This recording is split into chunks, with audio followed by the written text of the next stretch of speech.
Nous allons donc découvrir l'interface Blockly. Dans un premier temps, nous allons gérer les déplacements. Pour gérer les déplacements, il faut aller dans Dobot API et dans Motion, puisque Motion en anglais c'est déplacement. Là, vous avez plein d'actions qui sont des actions.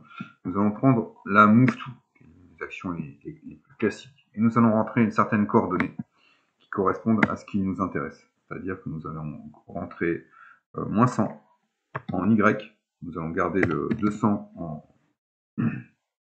en X, et nous allons rentrer le moins 20 en Z.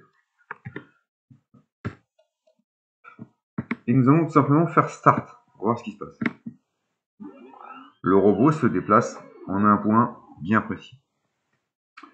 On voit qu'il vient se positionner juste au-dessus de la zone de prise. Nous allons donc réaliser un copier-coller, CTRL-C, CTRL-V, et nous allons pouvoir tout simplement jouer uniquement sur Z en passant de moins 20 à moins 50.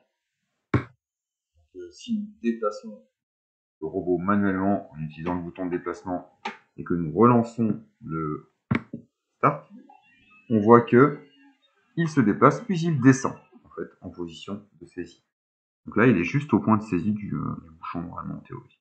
Il nous faut activer la ventouse. Pour ce faire, nous allons aussi dans Motion et là, nous allons avoir le bouton d'activation de la ventouse qui se trouve ici. Justement, ça nous intéresse de l'activer, donc c'est impeccable, on va pouvoir l'activer. Ensuite, nous allons faire un déplacement par rapport à ce point de saisie, c'est-à-dire que nous n'allons pas faire un move to, nous allons faire un delta move. Le delta move permet de faire des déplacements relatifs par rapport au point précédent. Donc si on va dans Motion et qu'on fait un delta distance, nous on voudrait remonter au point précédent en fait. Donc on va juste faire un delta move de 30 en Z. Et donc au final, qu'est-ce qui va se passer? Il va se passer position, descente, aspiration, remontée, tout simplement. Donc là, on a notre programme de saisie. C'est intéressant parce que ce programme de saisie, c'est quelque chose qui va se répéter au cours du temps dans un programme. Et donc, en fait, on va devoir en créer une sous-fonction. Comment est-ce qu'on fait pour créer une fonction? C'est relativement simple. Il suffit d'aller dans fonction ici. Voilà.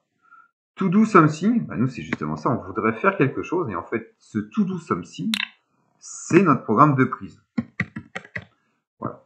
Dans un premier temps, on a généré un programme qui pourra être appelé par un programme principal qui s'appelle prise. Et on va réappeler prise 9 fois puisqu'on a 9 bouchons à déplacer.